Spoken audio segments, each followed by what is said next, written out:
Sir, Vijay அவர்கள் ஒரே நாளில் 5 தொகுதியில் பிரச்சாரம் பண்ணுவதாக அறிவித்திருந்தார். திடீரென முதல் நாள் தேர்தல் பிரச்சாரம் பண்ணுவதற்கு அனுமதி மறுப்பு அப்படின்ற செய்தி வெளியாகுது. விஜய் அவர்கள் அதற்கு ஒரு அறிக்கை வெளியிட்டிருக்கிறார். பாருங்க, நாங்கள் தேர்தல் பிரச்சாரம் பண்ணக்கூடிய அதே இடத்தில் ஒரு நாள் முன்பே குழியை தோன்றுறாங்க சென்னை மாநகராட்சி. இதெல்லாம் தடுப்பதற்கான முயற்சி. திமுக காப்பந்த அரசு எங்களை பார்த்து அஞ்சுகிறது, எங்களுக்கு வேண்டுமென்னே அனுமதி கொடுக்க மாட்டுறாங்க அப்படின்னு சொல்றாரு.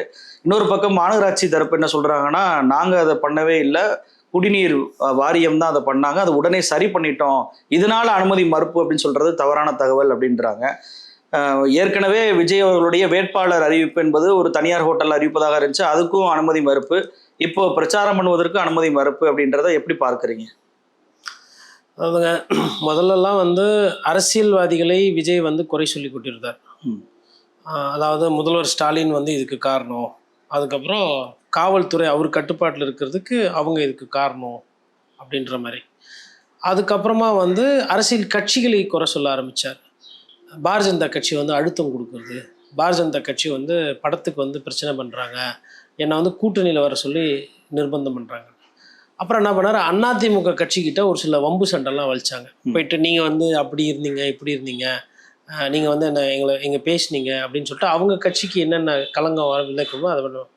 அப்புறம் என்ன பண்ணாங்க, நாம் தமிழர் கட்சிக்கு அதுக்கு முன்னாடி பேசியிருந்தாங்க. அப்புறம் அண்ணன் திருமாவளவன் விசிகா அவர்களை பற்றி கொச்சையாக பேசி அதுக்கு இது பண்ணாங்க. அந்த கட்சியோட போக்கு என்பது, தாவேக கட்சியினுடைய போக்கு என்பது, யார் யாரெல்லாம் பிரச்சனை பண்ண முடியுமோ அங்கெல்லாம் பிரச்சனை. இது அரசியல் ரீதியாக. இதில் காங்கிரஸ் கட்சிக்கிடமோ ஒரு பேக்டோரில், அதாவது கூட்டணி திமுக கூட காங்கிரஸ் கூட்டணியில் இருக்குது, அது தெரிந்துமே கூட காங்கிரஸ் கூட அப்படி நட்பு பாராட்டி அதை எதனா வர வைக்க முடியுமா அப்படின்ற மாதிரி அந்த ஒரு சமிக்கை. காங்கிரஸ் கட்சியும் அதை கொஞ்சம் கூட கூச்சமே இல்லாமல் அதை விரும்பி ஒரு சில விஷயத்த அவருக்கு 20%, 30-40% சொல்லிட்டு தாவேக்கா கிராஃபை ஏற்றி விட்டாங்க. அதுக்கப்புறம் கடைசியாக யாருமே பாஜக கூட கூட்டணி போகிறது இல்லை, தமிழ்நாட்டில் பயந்து தான் இருப்பாங்க அப்படின்ற அந்த சூழ்நிலை கூட பாஜகவுடனும் பேச்சுவார்த்தை பவன் கல்யாண் மூலமா அதுவும் பேசப்பட்டது. அப்போ அரசியல் ரீதியாக முடிச்சிட்டாங்களா. அப்புறம் நடிகர்கள் மூலிமா சிவகார்த்திகேயன் பராசக்தி படம் வந்தப்போ அவர்களை தாக்குறது, அதற்கு முன்னாடி அஜித் அவர்கள் ரசிகர்களையோ இல்லை அஜித் அவர்கள் தல குடும்பத்தை அவதூறாக பேசுகிறது. அதுக்கப்புறம் ஆட்டக்கட்சி மாட்டக்கட்சி கட்சியில் என்ன பண்ணாங்கன்னா, ஒரு படி மேலே போய் சூப்பர் ஸ்டார் ரஜினிகாந்தை பற்றி ஆபாசமாக பேசுறது. அதுக்கப்புறம் பொத்தாம்பொதுவாக அவரே சொல்லுவார், என்னன்னு சொல்லுவாருன்னா, கரியரோட உச்சம் நான் எல்லாத்தையும் விட்டு வந்தேன்னா அப்போ மிச்ச நடிகருங்க எல்லாம் ஒரு ஆளே கிடையாது, இவர் தான் பெரிய நடிகர்ன்ற மாதிரி அந்த இண்டஸ்ட்ரியையே இவர் தான் இந்த பாஷா மாதிரி இல்லை எம்ஜிஆர் மாதிரி எப்படி இருந்தாங்க அப்படின்ற காட்டுறதுக்கு அது பெருமைக்கு பண்ணி வச்சாங்க. இது ரெண்டாவது. அப்புறமா கோர்ட்டுலேயும் ஒரு சில விஷயங்கள் நடந்ததுங்க. நீதியரசர் செந்தில்குமார் ஒரு சில கேள்வியெல்லாம் கேட்டார், நாக்கு பிடிக்கிற மாதிரி கேட்டார், சட்டப்படியும் கேட்டார். அவரும் ஒரு மனிதர் தானே, ஜட்ஜு அப்படின்றதுனால அவர் சட்டம் படித்தவர்ன்றா அவர் கடவுள் போடுற அவர் நினைக்கல, சட்ட புஸ்தகத்தில் இருக்கிறத வச்சு அவர் ஒரு சில கேள்வி கேட்குறாரு. அப்புறம் மனிதாபிமானத்துலேயும் ஒரு அரசியல் கட்சி எப்படி நடந்துக்கணும் அப்படின்னு ஒரு சில கேள்வி கேட்குறாரு. என்ன கட்சிப்பா இது, 42 பேர் இறந்துருப்ப ஊரை விட்டு ஓடி போறீங்க, இது என்ன நிலைப்பாடு, இது என்ன உங்களுக்குலாம் பிரச்சனை? ஒருத்தர் பைக்கில் உழறாங்க பஸ்ஸுக்கு முன்னாடி, அதை பற்றி கொஞ்சம் கூட கண்டுக்காமல் நீங்கள் பாட்டுன்னு போகிறீங்க, என்ன ஆளுங்க நீங்கள், என்ன மனிதர்கள் நீங்கன்னு அப்படி ஒரு நியாயமான ஒரு கேள்வி கேட்குறாரு. ஆனால் நீதிமன்றம் அப்படின்னும் போது அமைதியாக இருந்தார். 1.5 கோடி ரூபா ஃபைனு கட்டலைன்னு சொல்லிட்டு கீழமை நீதிமன்றம், ட்ரிபியூனல், அங்கே இங்கே எல்லா இடத்துலையும் 1.5 கோடி காசு இல்லையான்னு கேட்டிருக்கிறாங்க, அங்கேயும் பேசலை. அப்போ கோர்ட்டு எதுனா கேட்டால் கப்சுப்புன்னு இருக்கிறது. அப்போ கோர்ட் விஷயத்தில் இது வரலாம். இப்போ டிவோர்ஸ் பெட்டிஷன் இருக்குது, சரி இந்த பெட்டிஷன் டீட்டெயில்ஸ் எப்படி வெளியில் வந்துச்சு, ப்ரைவேட் மேட்ரு, நான் எப்படி பார்த்தா வந்திருக்க கூடாது, ரைட்டுங்களா? இவர் கேட்கலாம்ல கோர்ட்டை எதிர்த்து, நான் ஒரு வழக்கு சம்மந்தமானவங்க, என்னை எதிர்த்து வழக்கு என் மனைவிதாரர் போட்டிருக்காங்க, அப்போ 2 மனுதாரர்களும் போட்ட அந்த பேப்பர்ஸ் கோர்ட் டாக்குமெண்ட்ஸ் எப்படி வெளியில் வந்துச்சு அப்படின்னு கோர்ட்டை பற்றி இவர் கேட்கலாம்ல. ஆனால் கேட்க மாட்டார். அப்போ கோர்ட்டை பற்றி கேட்டால் கண்டெம்ட் தூக்கி உள்ளே வச்சுருவாங்க, நம்ம ஜெயிலுக்கு போக தயாராக இல்லை, அந்த அளவுக்கு நெஞ்சு தைரியம் இல்லாதவர் விஜய் சார். ஆனால் அரசியல் கட்சிகள் வந்தால் பேசுவார், அதுக்கப்புறமா சக நடிகர்கள் இண்டஸ்ட்ரினா பேசுவார் வீராவேசம், கோர்ட்டுன்னு வந்தால் கப்சுப்புன்னு இருப்பார். அப்போ கோர்ட்டுக்கு முடிஞ்ச உடனே இவர் என்ன பண்ணுறாருன்னா, பத்திரிகையாளர்கள் பத்திரிகையாளர் இவர் பார்த்த பத்திரிகையாளர்லாம் எப்படின்னா, அப்பா என்னமா ஷாட்டு, அந்த ஒரு ஷாட்டில் குச்சிருப்பார் விஜய் சார், அப்புறம் ஒரு டான்ஸ் ஒன்று ஆடி இருப்பார் இப்படி, அதுக்கப்புறமா போத்திக்கின்னு பத்துக்கலாமா, பத்திக்கின்னு போத்துக்கலாமா, இந்த மாதிரி ஒரு பாட்டு, அப்புறம் இப்படி போடு அப்படி போடுன்னு இடுப்பாட்டி ஒரு டான்ஸு. இதெல்லாம் இதை பாராட்டுற பத்திரிகையாளர் இருப்பாங்களே, அவங்களே பார்த்துட்டு நிஜமான தரமான பத்திரிகையாளரை பார்க்காம எல்லாரும் வந்து எவனா ஒருத்தர் இருப்பான்ல, ஜோல்னா போய் ஒரு பேனை வச்சுக்கிட்டு போகிற இடத்துல தண்ணி கூட வாங்கி கொடுக்காம இருப்பான்ல தொழிலை காப்பாற்றுறதுக்கு, அந்த மாதிரி ஆள்லாம் பார்க்கல. அதனால பத்திரிகையாளரை சந்திக்கிறதே கிடையாது. அவங்களாச்சும் சந்திப்பார், பேசுவார், விமர்சனமார். பத்திரிகையாளர்களை பற்றி பக்கமே வரமாட்டார். இப்போ கோர்ட்டை பற்றி பேச மாட்டார், பத்திரிகையாளர் இருக்கிற திசை பக்கமே வரமாட்டார். 30ஆம் தேதி திருவிழா இருக்குது. ஏன்னா கத்திரிக்காய் முத்துனா கடத்திற்கு வரணும், வேட்பு மனு தாக்கலுக்கு இவர் வருவார். வரும்போது அப்போ வந்து அந்த போலீஸ் பாதுகாப்புலாம் இருக்கிறது, தேர்தல் ஆணையம் பாஸ் போட்டவங்க ரெடியாக இருப்பாங்க. அப்போ போய் விஜய் அண்ணாக்கு முன்னாடி மைக்கை போடுவாங்க. கரூர் சம்பவத்திலேருந்து சிபிஐயில் என்ன நடந்தது, யார் கூட்டணிக்கு கூப்பிட்டது, என்ன ஆச்சு, ஏன் உழைக்க மாட்டேன்றீங்க, ஏன் மக்களை இதெல்லாம் கேள்வி நிறைய இருக்குது. ஒரு 50 கேள்வி இருக்கும். அவர் தாயுள்ளத்தோடு சந்தித்தாருன்னா கேள்வி வைப்பாங்க. இல்லைனாலும் என்ன பண்ணுவாங்க, கேள்வி கேட்டுனே ஓடுவாங்க கேமரா தூக்கின்னு. அவர் அதை விட வேகமாக ஓடிடுவார். கரூரில் பார்த்துருப்பீங்க, சார் 30 பேர் செத்துட்டாங்க சார், அது சொல்லினே இருக்கும்போது பக்கத்தில் இருக்கு சார் 32 பேர் சார் விஜய் சார்னாங்க. ஆனால் அப்படியே காதில் கேட்காத மாதிரி, என் காது கேட்காது அப்படின்ற மாதிரி அப்படியே ஓடி இருப்பார். அது மாதிரி சம்பவம் நடக்க போதா, இல்லை நின்று பொறுமையாக டிடிவி தினகரன் மாதிரி அருமையாக ஒரு பத்திரிகையாளர் சந்திக்க போகிறாரா அப்படின்றத பார்க்கணும். ரைட்டுங்களா? இப்போ அதுக்கு அடுத்து இப்போ அதிகாரி. நாட்டில் ஒரு சமுதாயத்தில் டெமோக்ரஸியில் ஒவ்வொரு அங்கம் இருக்கும். அதனால தான் ஒவ்வொன்றா நான் பேசிட்டு வரேன். இப்போ கடைசியாக வந்து அதிகாரி. இந்த அதிகாரிகளை வந்து எப்படின்னா, எங்களை ஏங்க போட்டு உருட்டுறீங்க உங்கள் பஞ்சாயத்தில், இந்த தேர்தல் எப்படா முடியும்னு நிறைய பேர் இருக்கிறாங்க.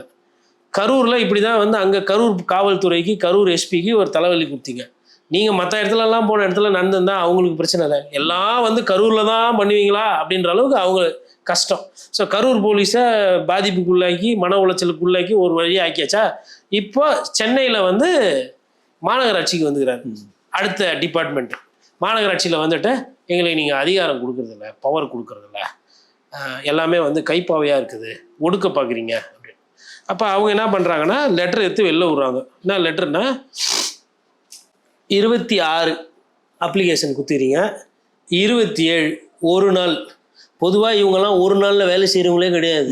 ஒரு லெட்டர் அமிச்சா 10 நாள் 15 நாள் கழிச்சு தான் போய் நீங்கள் பார்த்தீங்கன்னா லெட்டர் அனுப்பிச்சிருக்கிறீங்களா, அந்த செக்ஷனில் பாரு, இந்த செக்ஷனில் பாரு, அந்த கிளர்க்கு கிட்ட இருக்கா, இப்படி தான் இருக்கும்.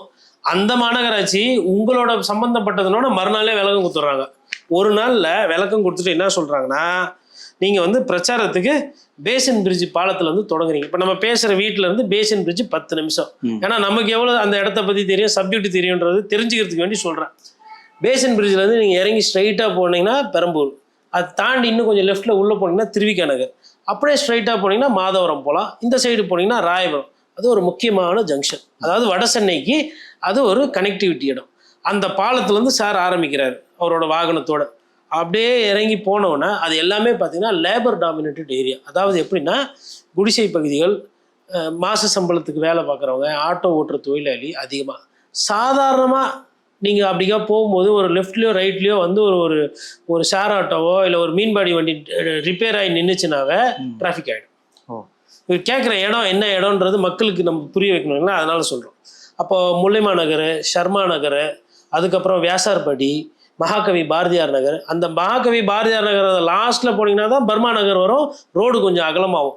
அதுக்கு முன்னாடி இந்த மூர்த்திங்கர் நகர், சர்மா நகர் இதெல்லாம் பார்த்தீங்கன்னா ஜனத்தொகை அதிகமாக இருக்கிற இடம். ஒரே ஒரு ரோடு தாங்க அங்கே பெரிய ரோடு. அதாவது நீங்கள் அந்த பேசின் பிரிட்ஜ் இறங்கி அந்த தண்ணி பிடிக்கிற இடம் இருக்கும் ஒன்று, மெட்ரோ வாட்டர், அது பிடிச்சிட்டு அந்த அம்பேத்கர் லா காலேஜ் வந்தவொன்னே தான் ரோடு அகலமாகும். அந்த ரோடு அப்படியே வந்து உங்களுக்கு மாதவரம் வரலும் போகும், அந்த ரோடு அப்படியே ரெட்டில்ஸ் வரலும் போகும். அதை தவிர்த்து அந்த ஏரியாவில் அகலமான ரோடே கிடையாது. இப்போ எனக்கு வந்து வட சென்னையில் அகலமான ரோடு நான் கண்டுபிடிச்சி சொல்ல, நான் இருக்கிறத சொல்கிறேன். பெரம்பூர் என்ன, ராயபுரம் என்ன, பெரியார் இது திருவிகா நகர் என்ன நமக்கு தெரியும். அப்போ அதை வெளியில் பார்க்கும்போது ஃபர்ஸ்ட் ஆஃப் ஆல் இவர் மெகா ஸ்டார், இவர் இமாம் பெரிய ஆள் பெரம்பூரை தேர்ந்தெடுத்ததே தப்பு. ஆர்கே நகராட்சி கடலோரத்தில் கொஞ்சம் போவோம், பீச் ரோடு கொஞ்சம் இடத்த பிடிச்சிக்கும். பெரம்பூர் அப்படி கிடையாது, விரல் மாதிரி இருக்கும், உள்ளே போய் போவோம். அப்படியே கொஞ்சம் தாண்டிங்கன்னா கொளத்தூரில் சொல்கிறீங்களா, உங்களுக்கு ஜவஹர் நகர், ஒரு சில இடம் கொஞ்சம் பாஷான இடம்லாம் இருக்குது, கூட்டம் இந்த அளவுக்கு ஜனத்தொகை இருக்காது. அப்போது இவர் இவ்வளோ அரசியல் பேசுகிறவர் கொளத்தூரில் போய் நிற்கலாமே, முதல்வர் எதிர்த்து, ஆனால் நிற்க மாட்டார். அப்போ யாரை எதிர்த்து என்ன பண்ணணும், யாரை எதிர்த்து எவ்வளோ பேசணும் எல்லாம் தெரியும். அதுதான், அது அவருக்கு எதுவுமே தெரியலன்னா கிடையாது, இதெல்லாம் தெரிஞ்சு தான் பண்ணுறாரு. அப்போ அவங்க என்ன பண்ணுறாங்கன்னா, இந்த சாலை வந்து குறுகிய சாலையாக இருக்குது, 3000 பேர் அந்த இடத்துல கூடினா பிரச்சனை வரும், 3000 பேர் அந்த இடம் தாங்காது, எதுவாக இருந்தாலும் நீங்கள் வந்து காவல்துறையில் எம்கேபி நகர் காவல்துறையில் அனுமதி பெற்று நீங்கள் வாங்கன்றாங்க. எம்கேபி நகர் காவல்துறையில் அனுமதி கொடுக்கல. அப்போது அதுக்கப்புறமா என்ன சொல்கிறாங்கன்னா, இதை மாற்றி கொடுங்க, இல்லை வேறு இடம் ஆப்ஷன் இருந்தால் கொடுங்கன்னு சொல்லி தேர்தல் நடத்தும் அலுவலர், பெரம்பூர் சட்டமன்ற தொகுதி ரிட்டர்னிங் ஆஃபீஸரு, அவங்க ஆஃபீஸ்லேருந்து லெட்டர் எடுத்து அனுப்பிச்சிடுறாங்க. இந்த லெட்டர் வந்து இவங்க என்ன பண்ணுறாங்கன்னா, இதனோட நகல் வந்து பறக்கும் பட நிலையான கண்காணிப்பு குழு, வீடியோ கண்காணிப்பு குழு, கணக்கியல் குழு, அக்கௌண்டிங் டீமு, சம்மந்தப்பட்ட காவல் ஆய்வாளர், சட்டம் ஒழுங்கு, காவல்துறை ஆணையர், போலீஸ் கமிஷனரு, அப்புறம் district election officer, Chennai corporation commissioner, இவங்களுக்கெல்லாம் நகல் வைக்கிறாங்க. எதுக்கு சொல்ல வரேன்னா, இதெல்லாம் ரெக்கார்ட்ஸ், கவர்மெண்ட் ரெக்கார்ட்ஸ். இதில் எதனா கேட்டு ஒரு விஷயம் கொடுக்கலன்னா இதை அப்படியே சேர்த்து வச்சு கோர்ட்டுக்கு போய் கேஸ் போட்டு என்னை வந்து சட்ட ரீதியாக அரசியல் ரீதியாக இவங்க அமுகுறாங்கன்னு சொல்லிட்டு விஜய் வந்து நீதிமன்றத்தை நாடலாம். இல்லை சார், 3000 பேர் வந்து அனுமதி கேட்குறாரு. அந்த இடத்துல 3000 பேர் கூட முடியாது அப்படின்னு சொல்கிறீங்க. 3000 பேர் கூட முடியாத இடத்தை ஏன் அவர் கேட்குறார்? அவங்க ரசிகர்கள் தானே பாதிக்கப்படுவாங்க நெரிசலான இடத்துக்கு வந்தா. கூட்டத்தை காட்டணும்ல. நான் வெறும் கூட்டத்தை காட்டி தானே பழப்பு ஓட்டின்னு இருக்கிறேன். எனக்குன்னு வேற என்ன இருக்குது? என்னால் அறிஞர் அண்ணா மாதிரி பேச முடியுமா? இல்லை வந்து எனக்கு வந்துட்டு கவர்னன்ஸ் தெரியுமா? இப்போ எடப்பாடி பழனிசாமி கிட்ட போயிட்டு நீங்கள் வந்து ஒரு ஃபைலை கொடுத்தீங்கன்னா, எனக்கு ஒரு அதிகாரி சொன்னது, இந்த ஃபைலில் வந்து டெக்னிக்கல் டீட்டெயில்ஸ் எது, பிட்டு எது, பாலிசி எது, அதுக்கப்புறமா இதுக்கு முன்னாடி என்ன எடுத்திருக்காங்க ஏதுன்னு சொல்லிட்டு பிரித்து வைப்பாராம். இது யாருக்குமே தெரியாது. முதல்வர்கிட்ட போய் எடுத்துன்னு போய் கொடுக்குறீங்க அப்படின்னா, முதல்வர் வந்துட்டு எவ்வளோ பேர் பயனாளி, எவ்வளோ செலவாகும், எவ்வளோ நாளில் முடிக்க முடியும். அப்போ நான் என்ன சொல்கிறேன்னா, நான் 2 முதலமைச்சர்களை சொல்கிறேன். ஒன்று இன்னாள் முதலமைச்சர், இன்னொரு முன்னாள் முதலமைச்சர். ஒரு பேப்பர், ஒரு திட்டம், ஒரு அரசாங்கம்னா அவங்களுக்கு ஒரு பார்வை இருக்குது. இப்போ அதனால தான் மெட்ரோ ரயிலில் வந்து மத்திய அரசு பணம் கொடுக்கலன்னு சொல்லிட்டு முதல்வர் சொல்கிறாரு. அப்போ அதிமுக சொல்லுது, நீங்கள் சரியாக வந்து டிராஃப்ட் போட்டு கொடுக்கலன்னு சொல்லிட்டு அரசியல் ரீதியாக அவங்க தாக்கிக்கிறாங்க. அப்போ பேசிக்காக அவங்களுக்கு அந்த சப்ஜெக்ட் தெரியுது. ஃபஸ்ட்டு அதிமுகவுக்கும் திமுகவுக்கும் சப்ஜெக்ட் தெரியுது. இப்போ அடுத்து சமூக ஊடகத்தெல்லாம் அவங்க பரப்பி விட்டது நேற்று என்னன்னா, அவரே சொல்கிறது என்னன்னா, தாவேக்கால முன்னணி தலைவர்கள் பள்ளம் திடீர்னு நோண்டுறாங்க, பள்ளம் வந்து இது பண்ணுறாங்க. இது வந்து என்னன்னா, இது உங்களை மாதிரி ஒரு நண்பர் எனக்கு அமிச்சது. பள்ளத்தை வந்து நிரப்புறாங்க, அந்த பள்ளத்தை நிரப்பிட்டு இதை வச்சு போட்டு சமன் செய்கிறாங்க. இது காங்கிரீட் ரெடி மிக்சர் போடுறாங்க. அப்படின்னா என்ன அர்த்தம்னா, 4 மணி நேரம் இல்லை ஒரு 8 மணி நேரத்தில் அது காஞ்சிரும். மிஞ்சி போனால் அவ்வளோதான். இதில் வந்து பார்த்தீங்கன்னா கூகுள் மேப்ஸில் இந்த லொக்கேஷன் டைமோடு போட்டுக்கிறாங்க. ஃப்ரைடே 27/3/12/2022 AM நைட்டு போடுறாங்க. புரியுதுங்களா? நைட்டு போட்டு நைட்டோட நைட்டாக அதை முடிக்கிறாங்க. பக்கத்தில் வந்து அவங்க என்ன கிளைம் பண்ணுறாங்கன்னா, மெட்ரோ வாட்டர் வேலைன்றாங்க. இப்போ எனக்கு தெரிஞ்ச ஒரு சில விஷயங்கள் நான் ஒரு பத்திரிகையாளராக மாநகராட்சி கவர் பண்ணியிருக்கேன் நான் 10 வருஷமாக. அது வச்சுமா சொல்கிறேன். என்னென்னா, கராத்தே தியாகராஜ் அவருக்கு வந்து துணை மேயராக இருந்திருக்கார். அவர் இந்த மாதிரி விஷயங்கள்லாம் புட்டு வைப்பார். அப்போது அப்படி ஒரு துணை மேயரையோ அதே மாதிரி மேயராக வந்து சைதை துரைசாமி இருக்கார், அவரும் டெக்னிக்கலாக ஸ்ட்ராங்காக இருப்பார். மா சுப்பிரமணியன் அவரும் டெக்னிக்கலாக ஸ்ட்ராங். அப்புறம் மேயராக வந்து முதலமைச்சர் ஸ்டாலின் இருந்திருக்கிறார். இவங்க எல்லாருமே வந்து டெக்னிக்கலாக ரொம்ப ஸ்ட்ராங்காக இருப்பாங்க. என்னன்னா, அந்த கவர்னன்ஸ் தெரியும் அவங்களுக்கு. மாநகராட்சி எது, சென்னை குடிநீர் வடிகால் வாரியம் எதுன்ற வித்தியாசம் தெரியும். அந்த வித்தியாசம் தெரியாத ஒரு கட்சி தலைவர் இருக்கிறாருன்னா அது விஜய் அவர்கள். எல்லாருக்கும் எல்லாம் தெரியாதுங்க, தெரிஞ்சு கேட்டு தெரிஞ்சுக்கணும். இப்போ ஐசிஐசிஐ பேங்க்ல அக்கௌண்ட் வச்சுன்னு நான் போய் இதுவும் ஐ தான் வருது, ஐடிபிஐ வருது, இதுவும் வங்கி தான், எனக்கு இதுல காசு கொடுன்னு நான் கேட்டேன்னா அவங்க உழுகுறவங்க என்ன நினைப்பாங்கண்ணே, எப்பா பேங்க் ரைட்டு, நீ வச்சுக்கிற அக்கௌண்ட் ஐயில் ஓப்பன் ஆகுது, இதுவும் ஐயில் ஓப்பன் ஆகுது, ஆனால் இது அது இல்லைன்னு அவங்க சொல்லுவாங்க. நான் என்ன பண்ணுறேன், சொக்காயெல்லாம் பிச்சின்னு என் 1 லட்ச ரூபா பணத்தை எனக்கு திருப்பி தரமாட்டேன், மண்ணை வாரி நான் போகிறேன்னு சொல்லுவேன் ஐடிபிஐ பேங்க்கில். அது கரெக்டாக இருக்குமா? வெளிலேருந்து பார்க்குறவன் என்ன நினைப்பான், ஐயோ பாவம் பெரியவர், அவர் பணத்தை அவர் எடுக்கக்கூடாது, அந்த பேங்க்குக்காரங்க சண்டாலன்னு இப்படி பண்ணுறானுங்களே, அவர் பணத்தை தானே அவர் கேட்குறாரு. நீங்கள் கிட்ட போய் பாஸ்புக்கை வாங்கி பார்த்தா தான் தெரியும் அது ஐடிபிஐயா ஐசிஐசியா. இந்த அரசியல் தான் அவர் பண்ணுறாரு. அப்போது மெட்ரோ வாட்டர் பண்ண வேலைக்கு அவர் யாரை திட்டுறாரு? சென்னை தேர்தல் நடத்தும் அதிகாரியை திட்டுறாரு, சென்னை மாநகராட்சி கிட்ட இருக்கிற அதிகாரியை திட்டுறாரு. இதுவும் அவங்களை கேட்டால் என்ன சொல்கிறாங்கன்னா, இப்போது சென்னையிலலாம் பார்த்தீங்கன்னா உங்களுக்கு பைப்டு ட்ரிங்கிங் வாட்டர், அப்போது தண்ணி வந்து பம்பிங் ஸ்டேஷன்லேருந்து வந்து தண்ணி வந்து பம்பு பண்ணி அனுப்பும். அது வந்து இந்த ட்ரைனேஜ் சொல்கிறேன் நான், குழா, அது வந்து அந்த தண்ணியை உறிஞ்சி எடுத்துகிட்டு சுத்திகரிப்பு நிலையத்துக்கு அனுப்பிச்சோன்னா சுத்திகரிச்சுட்டு அது காவாலையோ இல்லை ஆற்றுலையோ விட்டுட்டு கடலுக்கு போகுதுங்க. அப்போ அந்த சுத்திகரிப்பு வந்து என்னென்னா, அது வேக்யூமில் வேலை செய்யும்போது அது உரியும் போது நான் பைப்பு பக்கத்தில் இருக்கிற மண் சரிவு நிறைய ஏற்படும். உதாரணத்துக்கு சென்னையில் எடுத்திங்கன்னா இந்த மாதிரி மண் சரிவு நடக்கிற இடம் இப்போ நான் சொல்கிற இடம் நீங்கள் போய் கூகுளில் ஹிந்து பத்திரிகையிலையோ இல்லை பழைய Times of India Deccan Chronicle பத்திரிகையில் சர்ச் கொடுத்தீங்கன்னா வந்துடும். சாந்தமில் இந்த மாதிரி மண் அரிக்கும், எம்ஆர்சி நகர் அந்த ஏரியாவில் மண் அரிக்கும், ராயபுரத்தில் மண் அரிக்கும். இந்த இடம் பெரம்பூரில், அதேமாதிரி பெரம்பூரில் இந்தியன் ஆயில் பக்கத்தில் ஒரு இடம் இருக்குது. அங்கே வந்து மண் அரிச்சு ஆயிலே குடிக்கிற தண்ணியிலே மிக்ஸ் ஆகும். அதுக்கப்புறம் கேகே நகர் பஸ் ஸ்டாண்ட் எம்ஜிஆர் பக்கத்தில் பார்த்தீங்கன்னா அதிகமான இடம். அதுவும் எப்படின்னா ஒரு மாருதி காரு இல்லை வந்து ஒரு ஆட்டோ போய் உள்ள ஒரு அளவுக்கு மண் இறங்கும். இது ஃபோட்டோஸுமே நிறைய வந்திருக்குது பத்திரிகை. அப்போது ஒரு இடத்துல வந்து இந்த மாதிரி நேரத்தில் மண் வாங்கின்னு போதுன்னா அது அவங்களுக்கு வேறு வழி இல்லை, அந்த பைப்பை வச்சுட்டு காங்கிரீட்டை போட்டு நிரப்புறாங்க. இது தெரியாமல் ஓணும்ட்டே பள்ளத்தை நோண்டுறாங்க. ஒரு விஷயம் இதை நான் ஏன் சொல்கிறேன்னா, பத்திரிகையாளர் ரிப்போர்ட்டர்ஸ் போகிறாங்க இல்லைங்களா, அவங்க செய்தி சேகரிக்கும் போது இது மாதிரி தான் சின்ன ரிப்போர்ட்டர் செய்தி சேகரிச்சுட்டு வருவாங்க. செய்தியை சேகரிச்சுட்டு வரும்போது என்ன ஆகிடும்னா, அது எந்த டிபார்ட்மெண்ட்டு என்ன ஏதுன்னு அவங்களுக்கு தெரியாமல் ஃபோன் பண்ணி கேட்கும்போது அந்த அதிகாரி சொல்லுவார், அது ஏன் டிபார்ட்மெண்ட்டில் இதுக்குன்னு விசாரிச்சுட்டு அந்த செய்தியை கொடுப்பாங்க. இவர் எதுவும் விசாரிக்காமல் அவங்க கட்சிக்காரங்க இந்த மாதிரி பேசிட்டு. அப்போ எதுக்கு பள்ளம் நோண்டாங்க, எதுக்கு பள்ளத்தை மூடினாங்க, அதுக்கு காரணம் கிளியர். ஆனால் இவர் என்ன சொல்றாரு, அரசியல் ஆதாயத்துக்கு. இல்லை, அந்த பள்ளமுமே முதல் நாளே நீங்கள் காட்டிய டைம் படி பார்த்தீங்கன்னா இரவோடு இரவாகவே அந்த காங்கிரீட் போட்டுட்டாங்க. இவர் மறுநாள் காலையில் 10 மணிக்கு தான் வந்து பிரச்சாரம் பண்ணுறாரு. அப்படின்றப்போ அது சரி செய்யப்பட்டு தானே இருக்கும். அப்புறம் ஏன் அந்த பிரச்சாரத்தை அதாவது அரசியல் புரிதல் இல்லை. விஜயை காலி பண்ணோன்னா எஃப்ஐஆரில் பேரை சேர்த்து அன்றைக்கே கரூரில் தூக்கி உட்கார வச்சுருப்பாங்கல்ல, அதை பண்ணாமல், அதாவது யானை வருமா, யானையை வந்து மயக்க ஊசி தெளித்து பிடிக்கலாம், அதை பிடிக்காம இம்மா தூண்டு வாழைப்பழத்தை காட்டி யானை கிட்ட யானை வான்ற மாதிரி இருக்குது. அதான் இருக்குது. இது என்ன 10க்கு 10 கிடையாது பள்ளம். 3000 பேரை வச்சு தாவேகா தலைவர் வர இடத்துல ஒரு பேரிகேடை க்ளோஸ் பண்ணிட்டு அங்கே நின்னா என்ன ஆகிட போகுது? இது மாதிரி எல்லாமே அங்கே விளாடுவாங்க. சொல்லணும், அடிச்சு விடணும். இவர் என்ன அரசியல் பண்ணணும்? நேரு மேலே இந்த ஊழல் குற்றச்சாட்டு இருக்குது, இது இருக்குது, இவ்வளோ வாங்கியிருக்கிறாரு, யாரோ ஒரு 2 பேரை பெற்றுட்டு இவர் ஒரு வழக்கறிஞரை ரெடி பண்ணி இவர் கோர்ட்டுக்கு போகணும். வழக்கறிஞர் நான் என்ன கேட்குறேன், உங்கள் வழக்கறிஞர்லாம் என்ன பண்ணுறாங்க?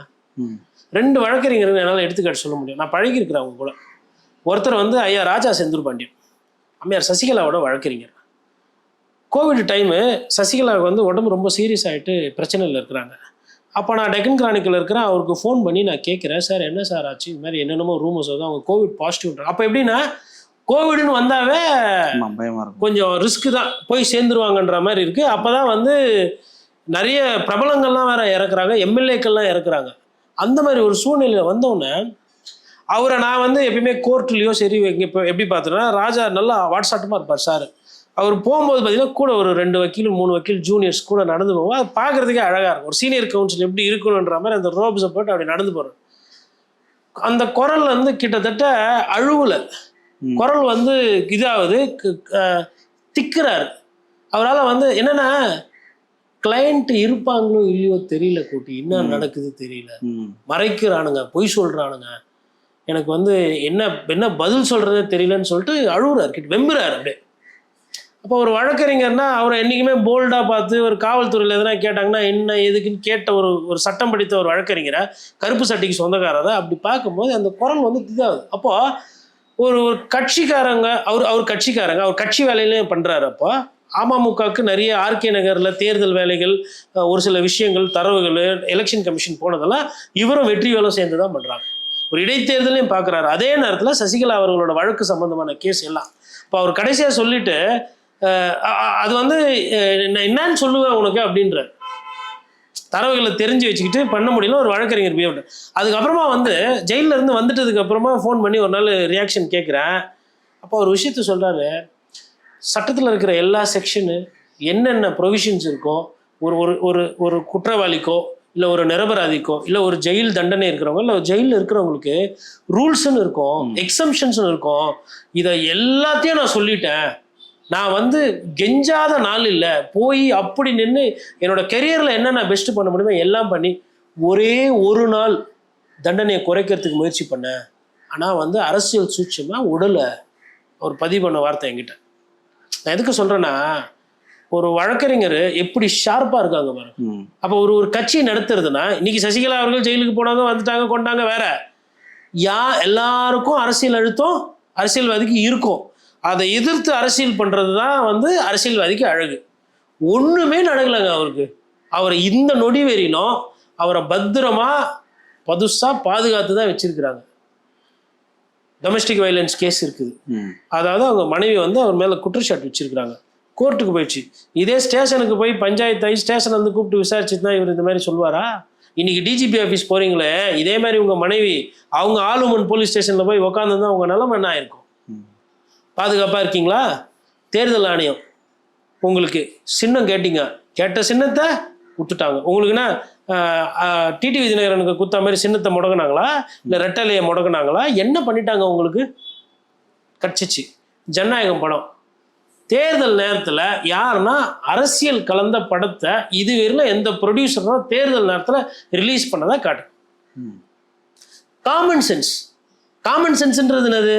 எங்க சென்ஸை எவ்வளோ அப்ளை பண்ணுன்றதா காமன் சென்ஸ். இப்போ அப்பா சொல்றாரு சுவிட்ச் போர்டு கையை ஈரமாக வைக்காதன்னு, அது காமன் சென்ஸு. நான் சென்ஸு, நான் வைப்பேன் அப்படின்னு வச்சா ஷாக் அடிக்கும் கிறுக்குன்னு. ஒரு வாட்டி அடிச்சோடனே அப்பா சொன்னது கரெக்டு, தொச்சிக்கின்னு அத்தை மட்டும் பயபக்தியாக வைப்பா. அப்போ தொட்டு ஷாக் அடிச்சாதான் அந்த அறிவு வருது. இது யதார்த்தம். அந்த மாதிரி இவருக்கு தேர்தல் இந்த வாட்டி ஷாக் அடிச்ச உடனே தான் இவருக்கு அரசியல்னா என்னன்னு புரியும். இவர் அரசியல்னா என்னன்னு தெரியாமல் இவர் விளாண்டுக்கிட்டு இருக்காரு. ஆனால் இவர் வந்து தேர்தல் ஆணையத்தை குறை சொல்லாமல் திமுக காபந்து அரசு எங்களை பழிவாங்குது அப்படின்றாரு. அது ஒரிஜினல் எல்லாருமே என்ன சொன்னாங்கன்னா, தேர்தல் ஆணைய கைக்கு போயிருச்சுன்னா எங்களை யாருமே தடுக்க முடியாது, கிராமமா போவோம் அப்படின்னாரு. ஆனா இப்போதும் கூட தேர்தல் தேதி அறிவிக்கப்பட்ட பின்பும் கூட மாசு கூட சொல்றாரு என்னன்னா, எங்களுக்கும் இது அனுமதிக்கு சம்பந்தமே இல்லை, தேர்தல் ஆணையம் தான் அனுமதி கொடுக்குறாங்கன்றார். ஆனா அவரோட அறிக்கையில் அந்த தேர்தல் ஆணையம்ன்ற வார்த்தையே இல்லை. சார், நீங்க எந்த பத்திரிகையாளர்கிட்ட வேணா போய் கேளுங்க, இந்த அனுமதிக்கும் அரசுக்கும் சம்பந்தம் இருக்கானா? கிடையாது. இனிமேல்ட்டு வந்து CEO chief electoral officer Archana பட்நாயக்கோட control, CEC chief election commissioner Gyanesh Kumar அவங்களோட கண்ட்ரோலு. அவங்க நினைச்சா என்ன வேணா பண்ணலாம், யாரை வேணா பதவியிலேருந்து மாற்ற முடியும், டிரான்ஸ்ஃபர் போட முடியும். அவங்களோட கட்டுப்பாடு. இன்னும் ஒரு வாரத்தில் வந்து சென்ட்ரல் பேராமிலிட்டரி ஃபோர்ஸ் ஃபுல்லாக வந்து இறங்கிடும். ஆல்ரெடி வந்து ரெக்கி பார்த்துட்டு பண்ணிட்டு இருக்காங்க. இவிஎம் மிஷின்ஸ் ரெடி ஆகிட்டு இருக்கு. அடுத்த வாரத்தில் வந்து பேராமிலிட்டரி ஃபோர்ஸ் இறங்கிட்டதுக்கப்புறம் லோக்கலில் போலீஸுக்கு போயிட்டு வந்து இன்ஸ்பெக்டரே போயிட்டு அது இதுன்னா கூட ஒரு சில நேரத்தில் வந்து அவங்களோட அந்த பெட்டாலியன் சீஃப் இருக்காங்களே, law and order inspector please wait, stand, I will get orders then you can go, இப்படி நிறுத்திடுவாங்க. உள்ளூர் போலீஸையே போலிங் பூத் உள்ளியோ கவுண்டிங் ஸ்டேஷன் உள்ளியோ இல்லை ஒரு சில இடத்துல கண்ட்ரோல் பண்ணுவாங்க. இது ரூல்ஸ். இது எல்லா கட்சிக்கும் அப்ளை ஆகும்.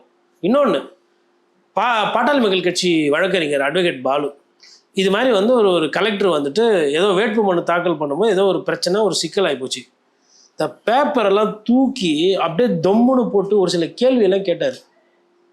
நீ வந்து பட்சம் தானே, நீ ஒரு அரசாங்கத்துக்கு சாதகமாக நீ நடந்துக்கிறேன்னு சொல்லிட்டு நான் வெளியில் போய் பத்திரிகைகிட்ட பேட்டி கொடுப்பேன், உன்னை நான் அம்பலப்படுத்துகிறேன் பார்த்துக்கோன்னா அவரு சார் கலெக்டரை, டிஸ்ட்ரிக்ட் கலெக்டரை. அப்போ நான் என்ன சொல்கிறேன்னா, சப்ஜெக்ட் தெரிஞ்சால் தான் கேள்வி கேட்க முடியும், விஷயம் தெரியணும். மிரட்டினா போல இவர் வேட்பாளர், அவர் நினச்சா நாமினேஷனே ரிஜெக்ட் பண்ணலாம். அந்த இடத்துல வந்துட்டு வச்சு கேட்காத கேள்வி இல்லை. அது அந்த காட்சி அப்போவே பத்திரிகைகள்லாம் செய்தியாக வந்துச்சு. நான் எதுக்கு சொல்கிறேன்னா, ஒரு கட்சினா வந்து ஒரு அணியை இந்நேரத்துக்கு உருவாக்கி அந்த அணி எல்லா வேலையும் பார்க்கணுங்க. மாவட்ட செயலருக்கே வேலை தெரில, வழக்கறிஞர் பிரிவில் யார் இருக்கான்னு தெரில, ஊடக பிரிவில் யாருமே விவாதத்துக்கு கலந்துக்கிறது இல்லை, தலைவர் பிரச்சாரத்துக்கு போகிறது இல்லை. ஒரே ஒருத்தர் வண்டி ஊரெல்லாம் போயிட்டு ஆபாச வார்த்தைகளை பேசின்னு அருவறுப்பாக பேசின்னு விரோதத்தை விதைச்சிக்கிட்டு இருக்காரு. அவர் பேர் ஆதவ அர்ஜுனு. இன்னொருத்தர் கோயில் கொள்ளலாம் போயிட்டு, சாமி விஜய் அண்ணாவை நம்மனா வேலை ஆகாது போலது, நீயாச்சும் நல்ல வழியை காட்டுப்பா, நான் அப்படி தான் அவர் கும்புறாருன்னு நினச்சிக்கிறேன். அது செங்கோட்டையன் அவர்கள் எப்போ ஏதோ இவங்களெல்லாம் நம்பி வந்துட்டேன், ஒழுங்காக அங்கேயே இருந்துக்கலாம் போகுது, ரெட்டையில் இல்லையா, விசிலில் வேற நிற்க சொல்லிட்டாங்க. இப்போ யோசிச்சு பாருங்க, செங்கோட்டையன் சீனியாரிட்டிக்கு வாயில் விசில் வச்சுட்டு ஊதின்னு போய் விசிலுக்கு ஓட்டு போடுங்கன்னு கேட்டால் நல்லா இருக்குமா? கோபி செட்டிப்பாளையத்தில் அவர் எப்படி மிடுக்காக இருந்தார், இப்போ என்னெல்லாம் நடக்க போகுது பாருங்க. சீனியர் மோஸ்ட் அரசியல்வாதி கூட இறக்கல. எடப்பாடி பழனிசாமி சாதாரணமாக ஒரு ஒன்றிய லெவலில் இருக்கிற ஒரு ஆளை போட்டு, நேற்று தான் தெரியும் இவர் தான் அவர் எதிர்த்து நிற்க போகிறாருன்னு, அவர் படம்லாம் வருது. அப்போ எந்த லெவலில் இருக்கிறாங்க பாருங்க. ஒரு வேளை திமுக ஜெயிச்சுது, இல்லை அங்கே அதிமுக ஜெயிச்சுது, செங்கோட்டையனோட நிலைமை என்ன? அரசியலில் வந்து நிறைய விஷயங்கள் இருக்குங்க, நிறைய விஷயம் புரிஞ்சுக்கணும், நிறைய விஷயம் படிக்கணும். அவர் அதெல்லாம் பண்ணுறதில்ல. அவர் பண்ணுறது எல்லாமே வந்து இப்போ நான் அதை கோடிட்டு காமிச்சேன், எந்தெந்த விஷயத்தில் அவர் எங்கெங்கே கோட்டை விடுறாரு. இதுக்கு எல்லாத்துக்கும் காரணம் மற்றவங்களை கை காட்டுறாரு. அவர் அண்ணா வழியில் அரசியல்லாம் பேசினார். அண்ணா கை இப்படி இருக்கும், ஒரு விரல் எதிரில் இருக்கிறவங்களை பார்க்கும், மிச்சம் 3 விரல் அண்ணாவை பார்க்கும். நீ யார்? நீ கரெக்டாக வேலை பார்க்குறியா? நீ கடமை கண்ணியம் கட்டுப்பாடுன்னு இருக்கியா? நீ சுய ஒழுக்கத்தோடு இருக்கிறியா? இதெல்லாம் கேள்விகள். அதை பண்ணுறதில்ல.